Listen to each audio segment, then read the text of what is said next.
국세청에서는 기업을 경영하는 과정에서 도움이 되는 다양한 세무 관련 정보를 비롯해 세법 개정 사항 등을 알기 쉽게 요약 정리해 2021년 최고 경영자가 알아야 할 세무관리 책자를 발간했는데요. 오늘은 이 가운데 기업을 경영하면서 알아두면 유용한 주요 세무 정보를 알아봅니다.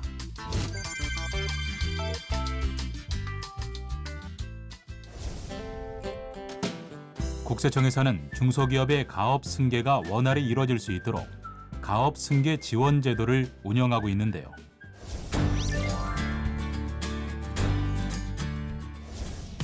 가업 승계 지원 제도에는 증여세를 경감해 생전의 계획적인 가업 승계를 지원하는 증여세 과세 특례 제도와 상속세를 경감해 가업 승계를 지원하는 가업 상속 공제 제도가 있습니다.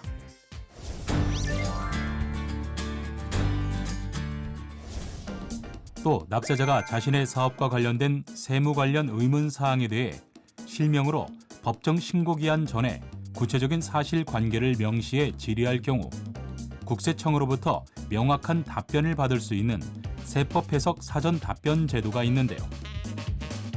세법 해석 사전 답변 제도는 납세자가 세법 해석 사전 답변을 신청하고 답변 내용에 따라 세무 처리를 한 경우 과세관청은 답변 내용에 반하는 처분을 할 수 없어 세무 문제의 불확실성을 해결할 수 있는 것은 물론 과세관청과의 분쟁도 예방할 수 있습니다.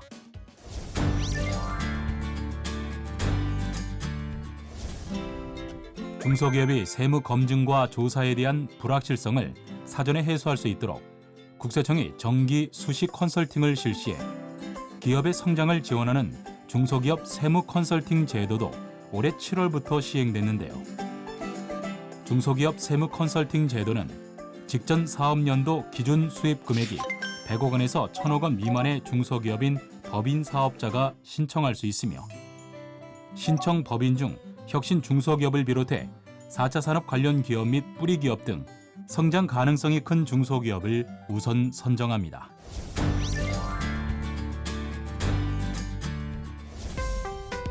연구 인력 개발비 세액공제 사전심사 제도란 법인세 과세표준 신고 전에 연구개발 활동에 지출한 비용이 연구 인력 개발비에 해당하는지 여부 등에 대해 국세청장에게 미리 심사해 줄 것을 요청할 수 있는 제도로 신청인이 사전 심사 결과에 따라 법인세나 소득세를 신고한 경우 심사받은 내용에 대해서는 신고 내용 확인과 감면 사후 관리 선정 대상에서 제외하는데요.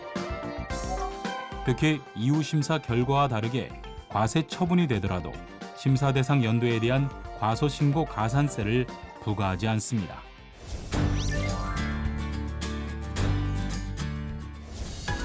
먼저 사업장 소재지 선택에 따라 납부할 세금이 크게 차이가 나는데요.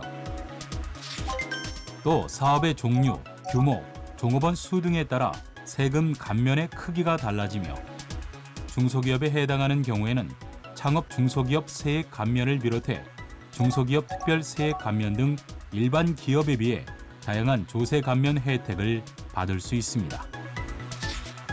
아울러 양질의 일자리를 늘리는 기업에 대해서는 고용 증대 세액 공제 등 다양한 일자리 창출 관련 조세 지원을 받을 수 있고 설비 투자를 하는 경우 투자 세액 공제 등을 받을 수 있습니다.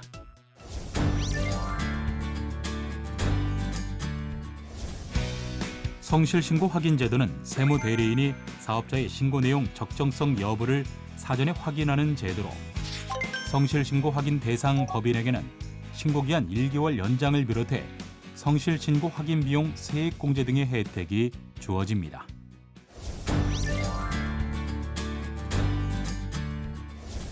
이 밖에도 수혜 법인이 그의 지배주주와 특수관계에 있는 법인으로부터 일감을 제공받아 얻게 되는 이익에 대해 그 법인의 지배주주와 친족에게 증여세를 과세하는 일감 몰아주기 증여의제 과세 제도와 수혜 법인이 특수관계 법인으로부터 사업 기회를 제공받은 경우 그 제공받은 사업 기회로 인해 발생한 수혜 법인의 이익에 지배주주 등의 주식 보유 비율을 고려해 계산한 이익을 증여로 의제해 그 주주에게 증여세를 과세하는 일감 떼어주기 증여의제 과세 제도가 있는데요.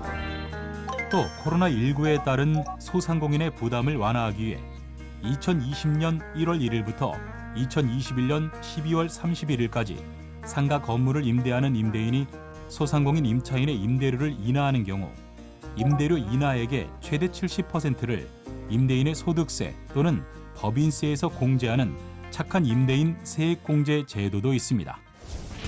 이상 2021년 최고 경영자가 알아야 할 주요 세무 정보에 대해 알아봤는데요. 모쪼록 기업의 세무 관리에 유용하게 활용되길 기대합니다.